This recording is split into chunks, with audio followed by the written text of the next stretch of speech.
Esta é a Rádio Agro Hoje, a primeira rádio voltada exclusivamente para o agronegócio brasileiro. Você ouve a Rádio Agro Hoje pelo site radioagrohoje.com.br com o exclusivo Som HD, no seu smartphone ou tablet, através do aplicativo da Rádio Agro Hoje e em todas as plataformas digitais. A Rádio Agro Hoje, o agronegócio brasileiro passa por aqui.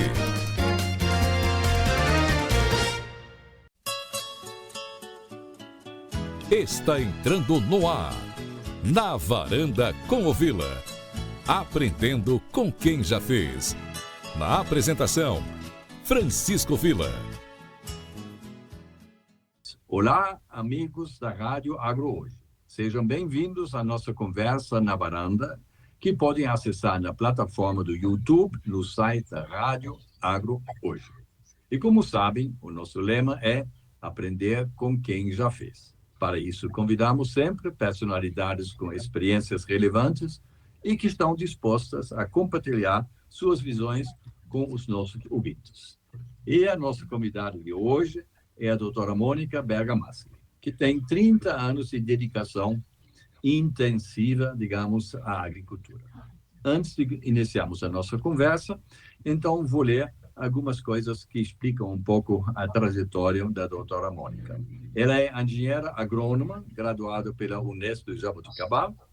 Depois ela fez o mestrado em Engenharia de Produção Agroindustrial pela Universidade Federal de São Carlos e tem ainda o MBA em Gestão de Empresas pela Fundas da USP.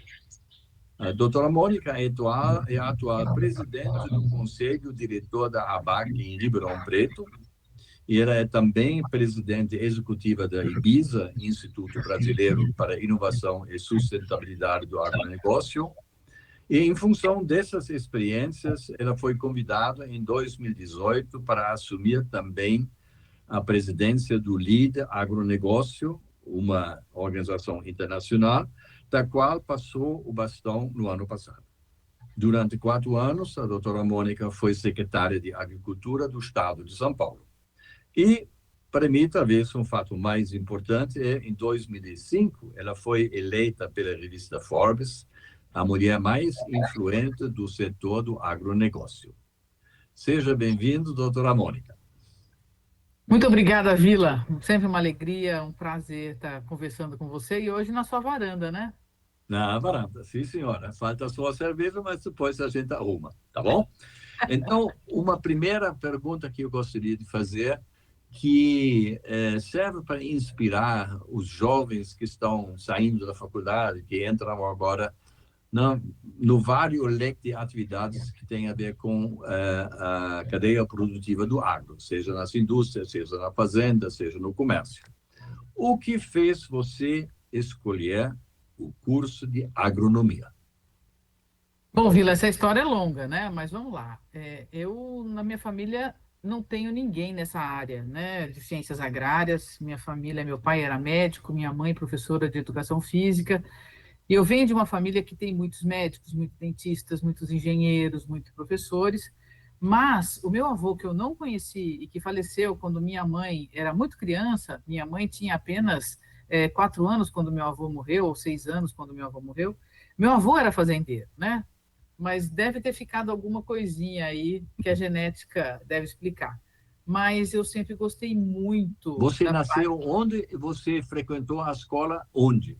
Eu nasci em São Carlos, sou são carlense, tá. E a vida toda fui criada lá e só saí mesmo para estudar em Jaboticabal, né, aí nos idos dos anos 80, que eu fui para lá. Mas... mas já tinha como professor também o Dr. Roberto Rodrigues. Ele foi meu professor, exatamente, nos últimos anos ali, influenciou muito a minha carreira, inclusive. Essa história é interessante. Mas, assim, sempre gostei muito da parte de genética, sempre gostei muito de planta. Meus pais sempre tiveram chácara, sempre tiveram sítio, não podia ver um carocinho que punha no chão para ver o que nascia. E muitos animais, né? A gente sempre gostou muito de animais. Então, até animais que os zoológicos, né, quando vai ficando mais velho, se desfazem. Meu irmão era fiel depositário, levava para casa, a gente cuidava de miquinhos, de pequenos tucanos. Então, essa vida muito perto da natureza, de planta, de bicho, ela é assim até hoje, né? Se você visitar hoje a casa da minha mãe, que mora em apartamento, tem planta por todos os lugares, na casa dos meus irmãos, ninguém pode ver um galinho que bota no chão para ver o que nasce, né? Então, isso está na gente. E eu sempre quis trabalhar com melhoramento genético. Eu achei que eu seria uma pesquisadora, uma geneticista. Adorei a parte de genética, né, no colégio ainda. No colégio, qual foi as suas 2 melhores matérias que você lembra agora? Era matemática, era química, era biologia, era português, era história? Ô, Vila, eu gostava muito de estudar. E eu, quando não tirava 10, eu ficava muito irritada, entendeu? Então, eu tinha notão em tudo. Eu me formei sempre entre os primeiros lugares ali. Mas eu gostava muito, não gostava muito de história, para a gente tirar alguma coisa aí, nunca gostei muito de história, mas a parte de ciência sempre foi, e gosto muito da língua portuguesa, por incrível que possa parecer, né? Mas gosto demais da língua portuguesa, ela me atrai até hoje, inclusive.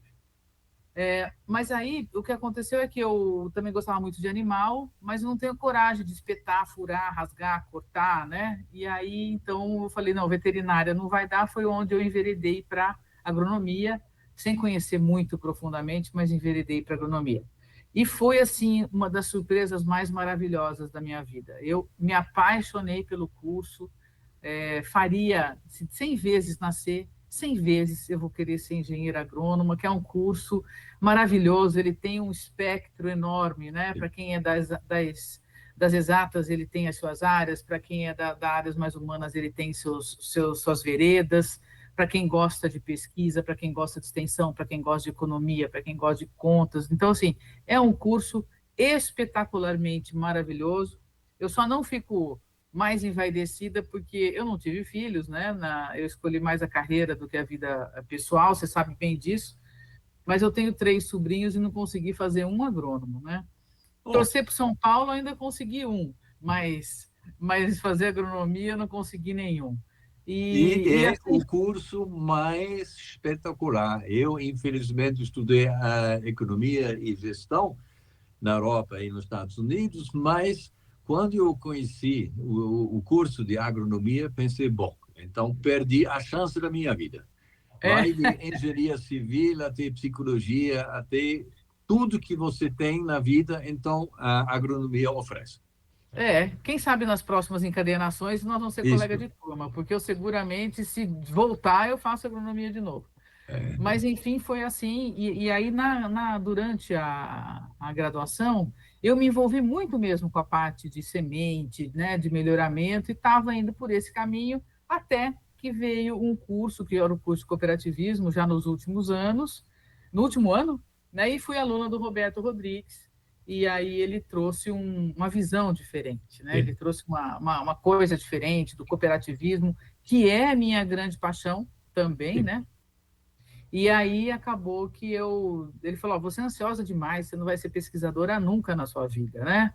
E me puxou um pouco mais para o lado da socioeconomia, e eu vim com tudo. Então, eu estou desde que me formei, né? Uma leve correçãozinha na sua fala, lá se vão 32 anos, né? E que eu estou aí dedicada de corpo e alma aí para o nosso setor do agro, cooperativismo, associativismo, agora mais recente o sindicalismo, né? Eu também fui convidada recentemente pelo Dr. João Martins, o presidente da CNA, e hoje eu também sou diretora executiva do Instituto CNA, que fica lá em Brasília. Voltando à época dos estudos, então você, na verdade, não teve nenhum problema de escolher o caminho pós-universidade, né? Porque você tinha o Roberto Rodrigues que estava orientando você dessa parte científica até a parte de cooperativas, então você teve um leque enorme, né? E então não tinha grande. Você podia ter ido para uma empresa multinacional ou para um banco, né? Mas eu acho que no seu caso não teve muito problema de descobrir o caminho que você queria fazer. É isso mesmo? Não, Vila, eu fui para um banco. Eu fui justamente para um banco. Eu só fui trabalhar com o Roberto Rodrigues 4 anos depois que eu me formei, né? Aham. Porque justamente nos últimos anos até, eu fiz um estágio fora do Brasil, no último ano, eram períodos mais curtos, né? Hoje em dia, que eu acho também uma outra excelente oportunidade que me faz querer estudar a graduação novamente, é o fato dos alunos de hoje terem a oportunidade, que não tinha no meu tempo, de fazer a residência, né, Sim, universitária, sim, de sim. fazer. Então, eu fui no meio do último ano, naquele aperto das férias ali, das férias de inverno, no último ano, mas tive que fazer um estágio muito rápido no exterior. Inclusive, voltei porque um professor falou: olha, se você não voltar, né, uma amiga que morava comigo falou: Mônica, se você não voltar, você vai reprovar no último semestre, né, Ah, que bom. por falta. Então, acabei voltando antes do que eu queria, mas foi isso. Mas o que aconteceu é que nesse retorno acabou, sabe aquelas coisas que acontecem hoje com muito mais frequência? E assim, olha, aquele que descer do avião ganha R$ 1.000 e não sei o que lá, porque está com overbooking. Foi justamente o que aconteceu comigo. Na hora da volta, eu estava, né, a passeio mesmo para voltar, eu desci do avião, eu peguei o dinheiro, né, a gente Ah, estudante que é bom. liso, que nem qualquer coisa, está disposto a qualquer negócio, e eu peguei um dinheiro. E nesse retorno, aí tinha um seminário de financiamento do agronegócio que aconteceu em Belo Horizonte nos idos de outubro de 92. E nessa época, eu peguei, então, esse crédito, que foi a primeira vez que eu comprei uma passagem por minha conta e fui fazer esse seminário. E nesse seminário, eu encontrei, no retorno, o voo atrasou, né? Parece que a gente está falando de ontem.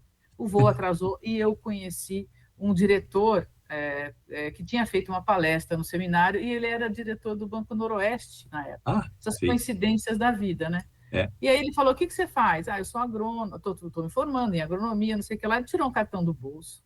Falou assim: olha, quando você se formar, você me procura, né?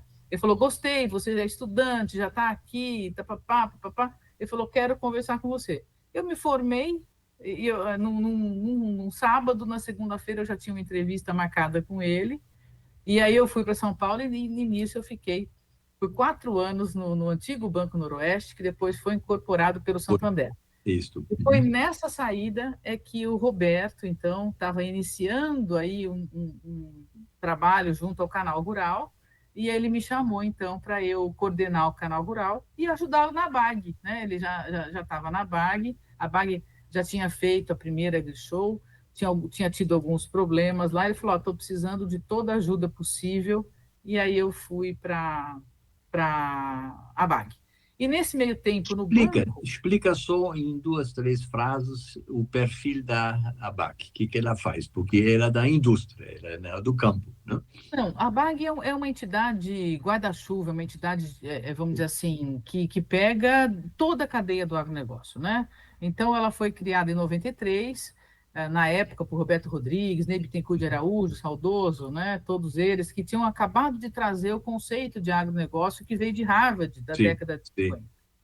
E aí, o que era a ideia? A ideia era justamente ter uma associação, que era essa, que ela inicialmente tinha o nome de Associação Brasileira de Agribusiness. A ideia era que ela tivesse ali dentro o pessoal de banco de pesquisa de ciência, o pessoal produtor de semente, o pessoal da indústria, o pessoal da distribuição, as cooperativas, as associações, uma entidade que fosse de uma visão holística. Tudo que se tinha até então, né, estou falando aí nos idos de 90, eram associações de produtos ou de cadeias. Então, você tinha da cana, da soja, do milho, do leite, etc. E essa foi a primeira associação, e praticamente ela é isso até hoje, que pega essa de Tudo. cadeias produtivas, né? Então, pega tudo, todas as E, cadeias do e agronegócio. foi no momento certo, porque estava na caminhada do Brasil passar de importador de 30% de alimentos para exportador de 30% de alimentos. Então, nos anos 90 foram exatamente o Paulinelli já abriu, digamos, Isso. espectro, a Embrapa já estava funcionando, o Roberto Rodrigues estava começando a acelerar as coisas, inclusive lá, internacionalmente. Então, você chegou exatamente no momento certo para participar desse processo, né?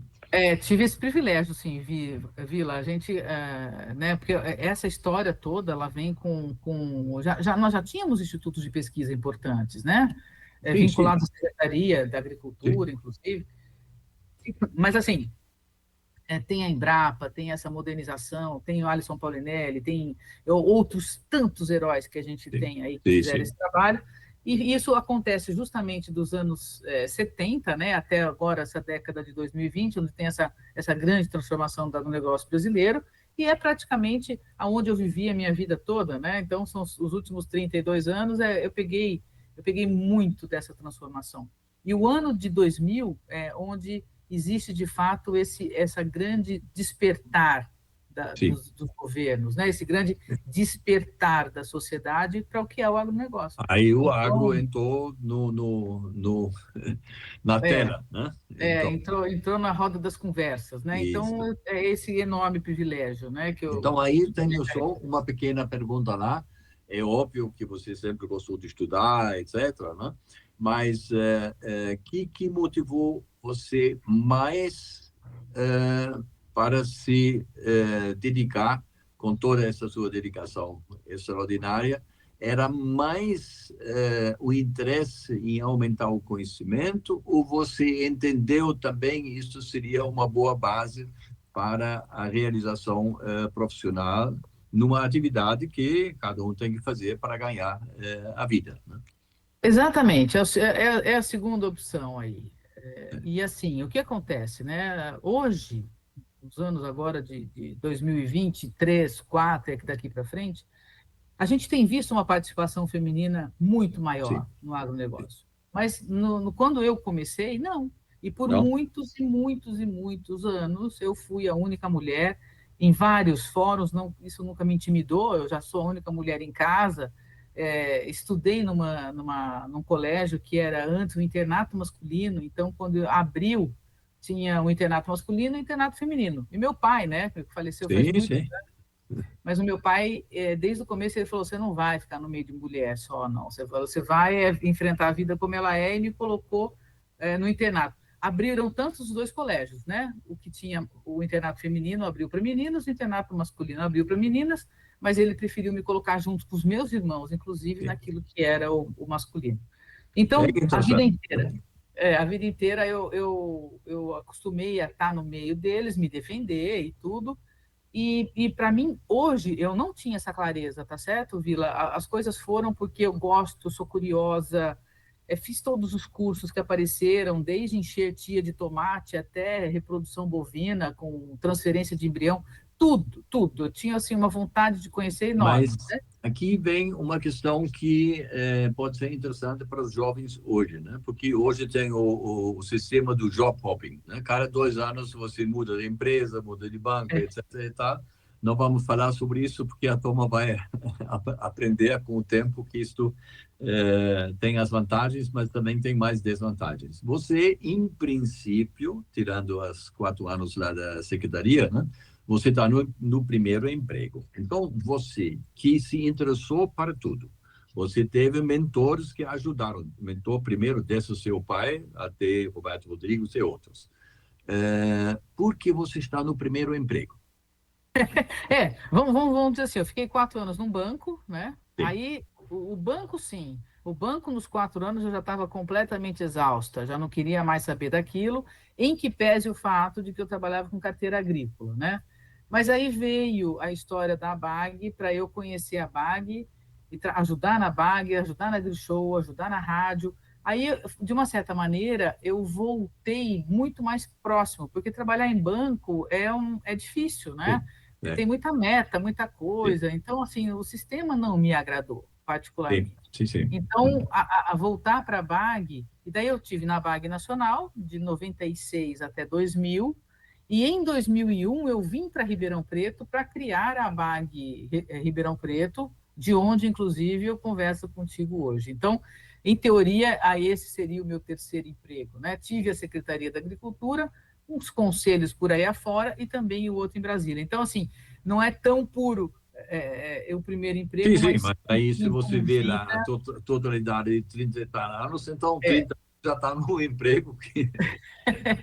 O Mas fato isso é é que eu muito bom para saí mostrar daqui. para os jovens, né, que um outro dia com um presidente de uma multinacional que foi para a aposentadoria, ele disse que ele sempre teve alguma dificuldade de explicar para os jovens dessa multinacional que ele estava no primeiro emprego, né? E um dia, então, eles criticaram ele e tal, disse, gente, vocês não estão entendendo, eu estou na mesma empresa, mas eu estou no 15º emprego, porque É, e você teve a ABAC, né? A ABAC abriu coisas que duas eu já modas que fui, podia ter trabalhado lá, eu né? fui assessora de diretoria, depois eu já fui secretária-geral, depois eu fui diretora, hoje eu sou presidente do conselho, né? Então, de fato, a gente vai mudando. Agora, Sim, quando eu saí da secretaria, daí sim brotaram uma série de convites, né? E as pessoas gostam de um títulozinho e eu sim, preferi sim, voltar para Ribeirão Preto, né? sim.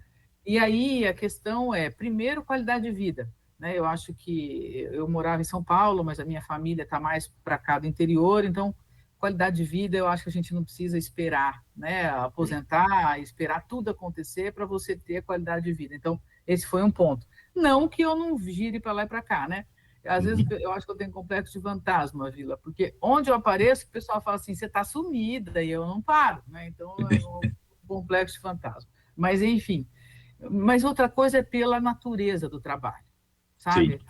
Aqui em Ribeirão Preto, na ABAG, há 24 anos, a gente desenvolve um trabalho que é um trabalho que eu acredito, né? Que eu gosto de fazer, que eu gosto de contribuir. Então, aqui é um trabalho que me gratifica demais. Então, que em outras palavras significa você tem, além de um perfil de cientista, né? Você tem um perfil de empreendedora. E a sua empresa, ela chama ABAC, mas lá dentro você atua como se fosse a sua empresa, né? Você desenvolve, você conversa, você muda, amplia, né? E depois nós vamos exatamente, falar sobre o seu programa lá com os jovens, né? Então, tudo exatamente. isso você não podia ter feito se você tivesse criado a sua própria loja, né? Então, Isso, isso. E mais do que isso, todas as oportunidades que a gente tem sim, tido com as parcerias que a gente tem feito pela BAG e pelo Ibiza, que fica aqui também, né? Que foram, inclusive, os trampolins que me levaram para eu hoje estar também na CNA desenvolvendo um trabalho espetacular na área de inovação, né?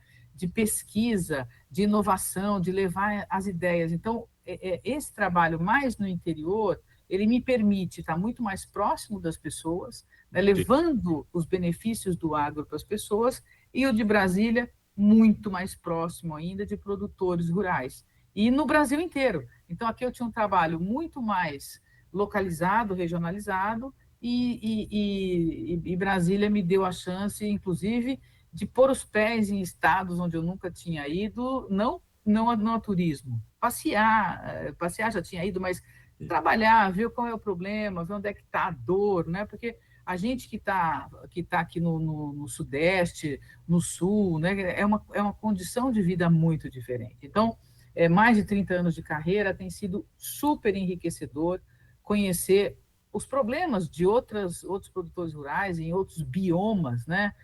Em outras Sim. realidades, onde não tem água, onde não tem um centro de pesquisa, onde não tem uma universidade perto, onde não tem uma cidade perto. Então, isso tem sido para mim, enquanto pessoa e enquanto profissional de ciências agrárias, um desafio também espetacular, me dá um ânimo muito grande.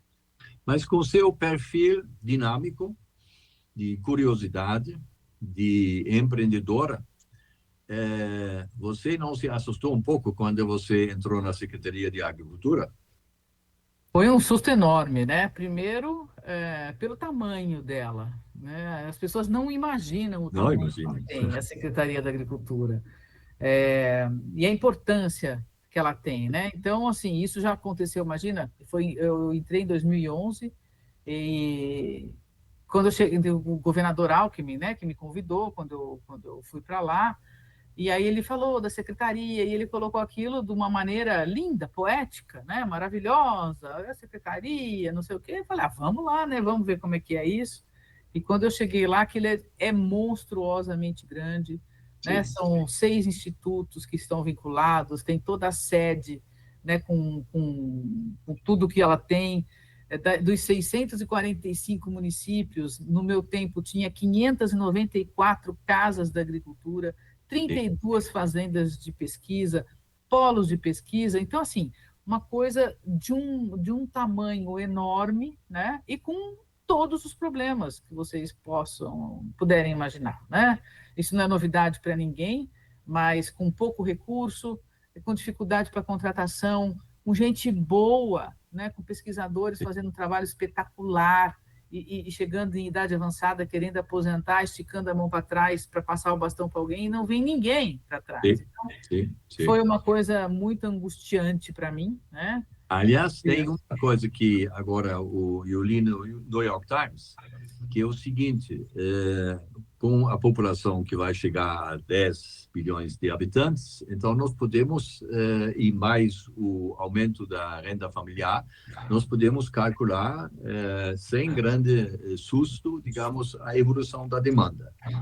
E aí, mesmo com a África, mesmo com o Brasil, mesmo com outros países, eles disseram que não vai ter oferta suficiente.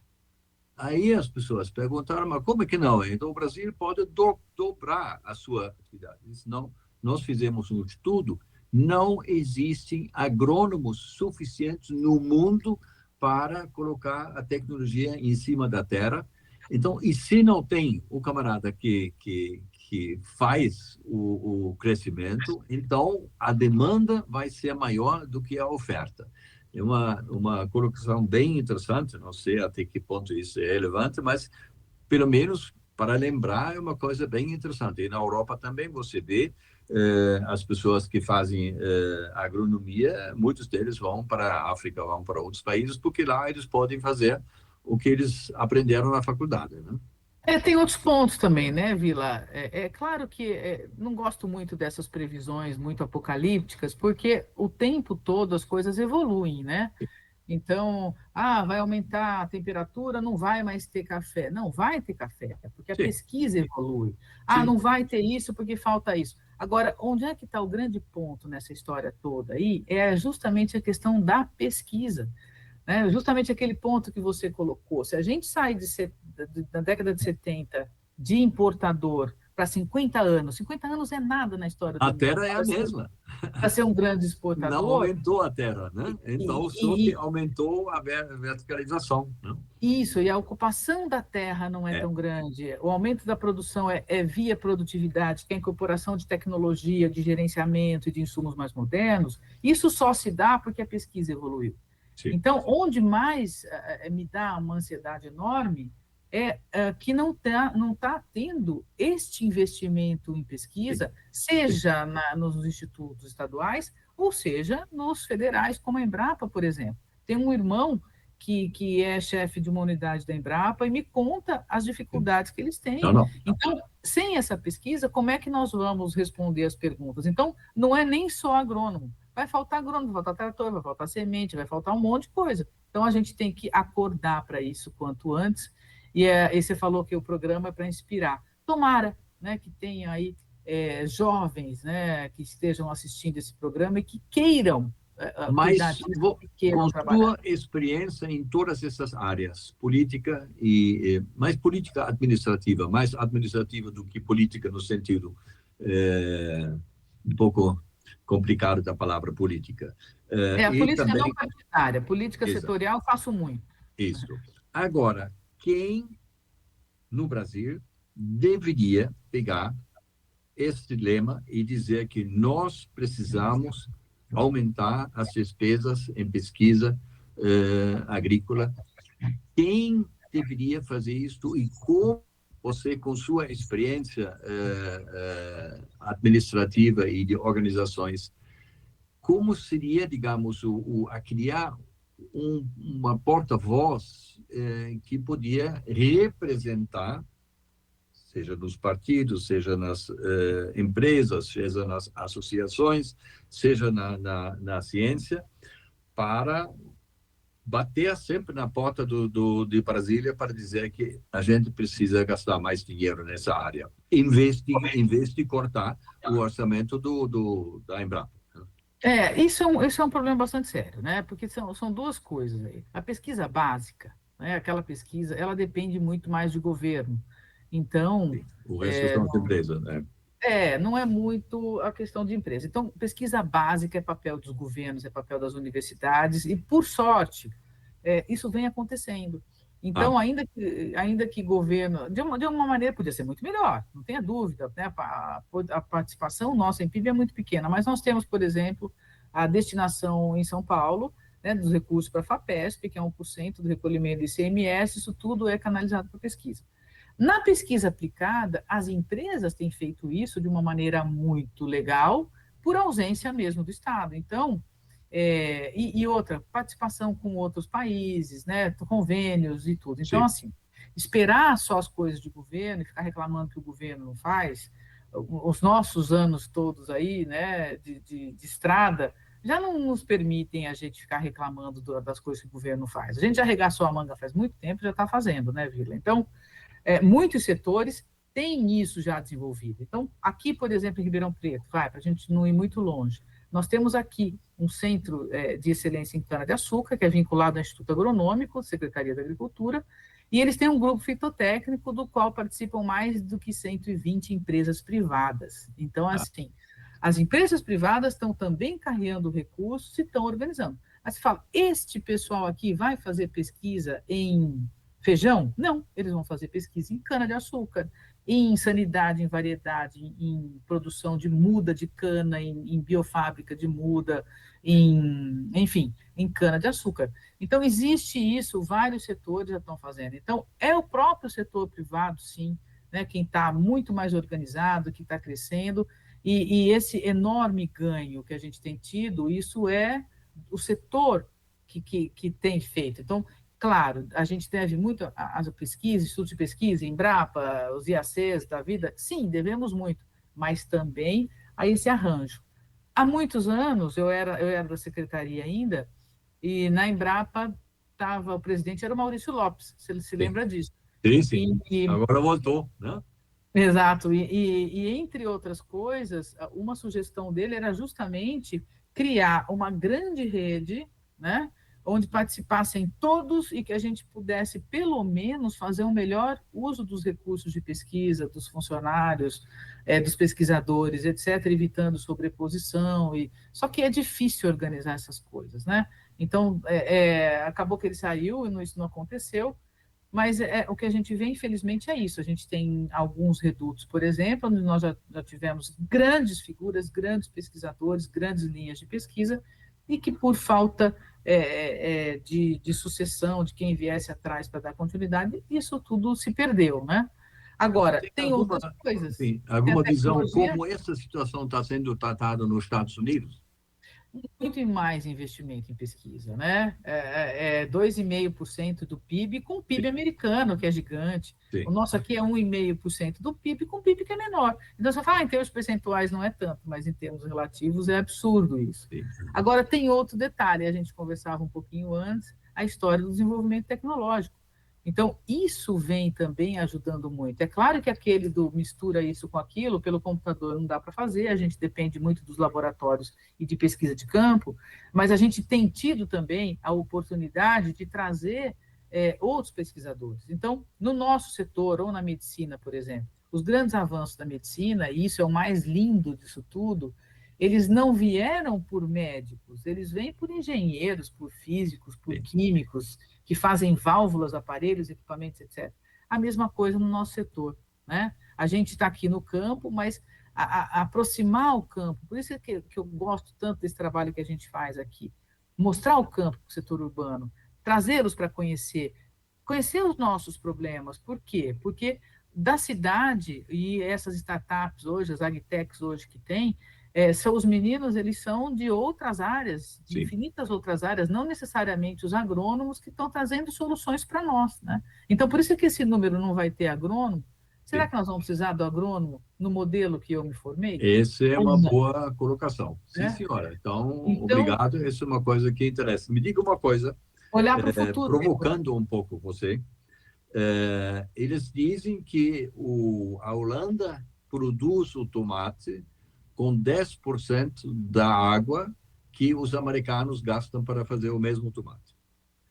Vamos dizer que é um pouco exagerado, mas alguma coisa de verdade. E uma vez, na reunião da Sociedade Rural Brasileira, uns 10 anos atrás, tinha uma senhora americana que falou que vocês têm que aproveitar da janela de oportunidade de soja, porque em 2040 a China vai exportar soja. Já que você falou o tempo todo em tecnologia, você lembra, né? O Brasil importou 70% de trigo do estado da Argentina. Depois passou para o sul, depois passou para Mato Grosso. Agora a Embrapa está fazendo isso lá no Nordeste. E daqui a pouco o Brasil, que era tradicional importador de trigo, vai exportar trigo porque lá em cima tem 300 e tal dias de sol e a água você puxa. Então, essas evoluções... Então, será, agora, nesse contexto, com sua experiência e com capacidade de visão, você acha que essa é uma janela de oportunidade com a China? Ou eles vão reduzir isto gradualmente até um dia que não seja tão importante como hoje? Essa coisa de futurologia, Vila, comigo é muito difícil, eu não gosto muito disso, não. Mas, por exemplo, ó, nós já estamos em 2024, já virando a página para 25, né? As coisas caminham, mas a gente tem outras questões aí pela frente. Então, tudo bem, tem um monte de tecnologia, mas tem uma população que aumenta, né? Todo mundo tinha tudo bem desenhadinho, mas ninguém imaginou a pandemia.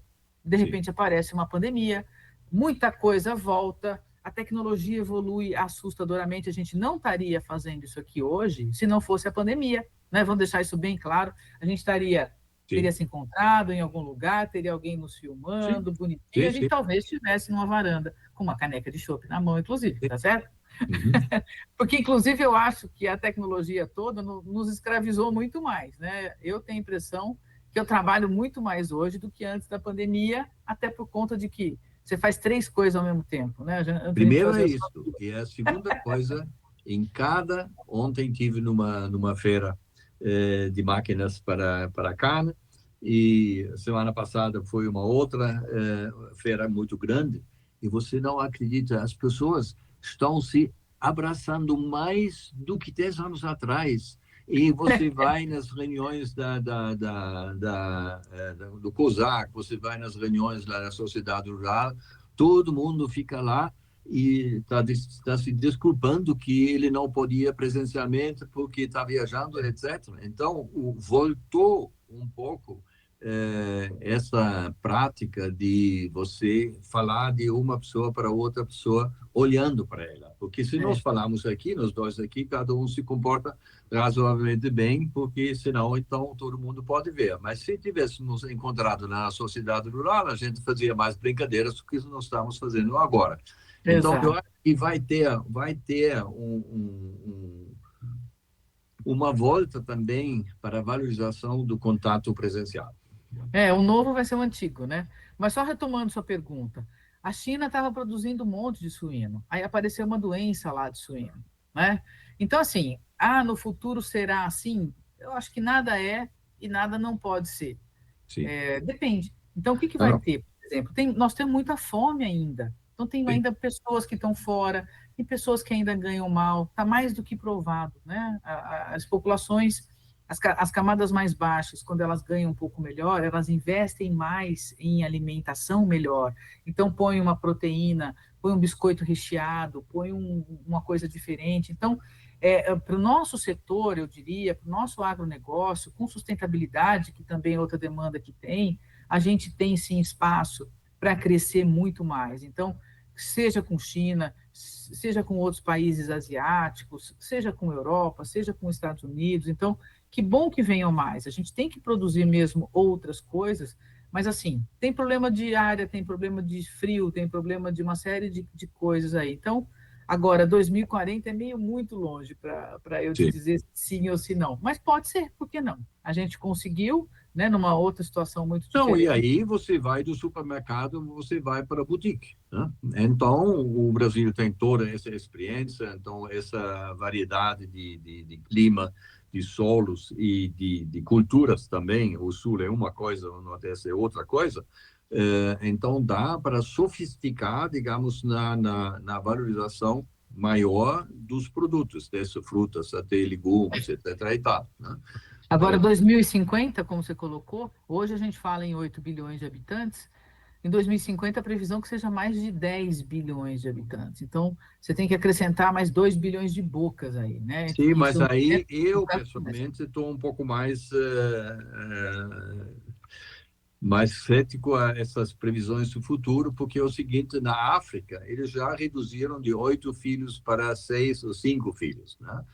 E, por exemplo, no Paquistão, onde eu trabalhei no Banco Mundial um meio ano lá, eu vi que a religião deles, então, ela manter a população sem educação, porque aí fica mais perto Deus, né? E depois a mulher não fala nada porque ela está lá para criar filhos, né? Então, É. o Paquistão hoje tem mais do que o dobro da população do que 30 anos atrás, quando eu estava lá, né? Então, mas eu acho, em princípio, porque hoje, por exemplo, a taxa de reprodução do Brasil per capita é abaixo da taxa da França. É isso mesmo. Eu não contribuí com nenhum. É isso, né? E aí, então, aí acho que uma coisa que nós devemos levar para casa da nossa conversa aqui é o seguinte: não pensa muito nas projeções do futuro, porque os economistas, não, eles 80% das previsões que eles fazem não se realizam, né? Não, acho que assim, as tendências essas sim, né? São as tendências que a gente prestou atenção no passado que estão nos trazendo até aqui, que Sim, nos levarão para frente, né? Então, por exemplo, produzir mais, com menos água, com o uso mais eficiente dos insumos, com menos gente no campo, né? sim, Com máquinas mais eficazes. Enfim, tudo isso é uma tendência. E isso nos dá uma oportunidade da gente trabalhar uma série de produtos. Tem coisa nova, então tem muita possibilidade de pesquisa, né? Desenvolver. Eu estou trabalhando, como eu lhe disse, com os estados do semiárido, né? Eu sim. estou encantada com o que é possível fazer no semiárido, com tecnologias muito simples, de Sim. barramento subterrâneo, né? De água, ou então com reservação de água. Então, tem muitas tecnologias para a gente ainda ocupar áreas que hoje são inóspitas ainda. A Amazônia, nós temos 25 milhões de brasileiros vivendo na Amazônia. Sim. Então, como é que fazemos com que eles também sejam felizes, produzam e que mantenham a nossa floresta, né? Que essa floresta também ela seja olhada de um jeito diferente, não é manter por manter, é manter, legal, mas ela tem eles serem remunerados pela manutenção, mas Sim. eles também terem Verdade. direito a Nós devíamos cinema, pagar por teatro, aquilo. balé, né? É isso que todo mundo quer, não é só porque está lá que tem que andar de tanga e comer açaí o dia inteiro, né? Isso tem a ver com o último ponto que queria que você explicasse para a gente. Qual é a sua experiência lá no agronegócio na escola? Porque lembro desde sempre, quando falaram da doutora Mônica, sempre disseram que ela tem lá uma atividade que ninguém sabe, mas que é espetacular. Conta um pouco quem É. inventou, como você foi, quantas pessoas passaram por lá e como isso está hoje em dia. A BAG foi criada aqui em Ribeirão para trabalhar justamente a melhoria da percepção da sociedade sobre o agronegócio. Então, nós criamos alguns programas, isso, estou falando em 2001, então todos eles, desde lá a gente faz isso aqui. E um inicial eram filmes na televisão, para a gente pegar a população mais urbana, mas para que a gente não precisasse mais fazer filme na televisão, a gente resolveu trabalhar com educação, né? Uma entidade pequena, com recursos para trabalhar, mas não o suficiente, né? Os números da educação são milhões e milhões e milhões de meninos, de escolas, de cidades, de municípios. Então, nós optamos por fazer uma capacitação com professores. Então, nós criamos o Programa Educacional Agronegócio na escola, onde a gente mostra para professor os conceitos do agro, com palestra, com evento e também com visitas monitoradas. Então, os professores de física, química, matemática, inglês, português, geografia, ciências, qualquer disciplina, eles vêm até a gente e a gente leva eles para conhecer esse universo gigante, mega diverso do agro, e cada professor procura o seu ponto de aderência, né? Ontem, inclusive, eu tive com um grupo enorme de professores numa das nossas cooperativas aqui, que trabalha com amendoim, e tinha professor de todas as disciplinas lá. Então, ao invés de ensinar uma coisa fria, difícil para um aluno aprender, um cálculo físico de força, por exemplo, numa roldana, que o aluno vai falar onde eu vou colocar isso, mostra um caminhão, fala, olha, aquele conceito é para a gente calcular a força, a tensão que tem neste cabo que está fazendo isso agora. E qual é a ideia disso, Vila? Mostrar para eles que o agronegócio está presente na vida desde a hora que a gente acorda. Exato. Até a hora que a gente vai dormir. Sim, né? Sapato e roupa, etc. Mas me diga uma coisa, essa atividade que você coordenou ao longo de muitos anos, por que ela não foi repetida 100 vezes em outras regiões? Eu não sei, tá certo? Eu não sei. Ela dá algum trabalho, evidentemente, né? Sim, a gente se dedica muito a isso, mas o que não foi, não sei. O que importa é que está disponível, tá certo? Para aqueles que quiserem hoje, nós já temos 24 anos de experiência, mais de 5 mil professores, mais de 300 mil alunos, em 22 estados. A pandemia nos permitiu, pela tecnologia, não de forma presencial, mas de forma virtual, levar isso para o Brasil inteiro, né? E a gente tem hoje parceiros importantes, a Andave é nossa parceira, o Centro de Integração Empresa-Escola é nossa parceira, e a gente está com toda a metodologia aí disponível, pronta. E eu garanto, Vila, eu garanto, qualquer um que quiser, vem até Ribeirão, a gente caminha aqui, levo a diferença que faz na vida das pessoas, porque os meninos percebem as oportunidades que têm e, com isso, se dedicam mais aos estudos e se interessam mais pelo aprender, né, pelo conhecer, e a própria percepção das pessoas. A gente não tem mais nem 1/1000 dos problemas que a gente tinha anteriormente aqui na região, quando a população não sabia a importância que tem o agro, né? Então, isso significa que nós precisamos poder contar com a sua participação nos próximos 30 anos, porque os primeiros 30 anos já fez, tá? Parabéns, etc. Agora, não sei se vai ser o New York Times que vai chamar você para ser a personalidade do agro mundial, mas o Brasil já está, é um bom começo, né? E todo mundo que conhece você, então daria mais, quem sabe um belo dia lá, o Prêmio Nobel para a Educação Agrícola, né? É uma coisa... Não. Só se as pessoas conhecerem, Vila, e multiplicar, e contar, e outras pessoas entrarem, eu já me daria por muito satisfeita, viu? O resto é generosidade sua. Então, eu agradeço muito a sua participação, foi muito interessante e muito leve também, porque o pessoal sempre acha que o agro é muito pesado. Não, então, a cadeia de alimentos tem tantas coisas, e só que agora tem que focar um pouco mais na educação e na formação profissional para essas atividades, porque com tecnologia você não trabalha mais na roça, você trabalha mais no computador do que na roça, né? Ô, Vila, eu que te agradeço, primeiro pela gentileza, né, pelo carinho, você está sempre procurando exemplos bacanas e está multiplicando, então você está fazendo um serviço aí para a humanidade também, muito importante, sempre incentivando, sempre junto, então parabéns pelo teu trabalho, obrigada aí pela chance, e a gente está sempre à disposição, quando quiser, estamos às ordens. Muito obrigado e um bom final de semana para você. Obrigada igualmente. Tchau, tchau. Tchau. Conectando.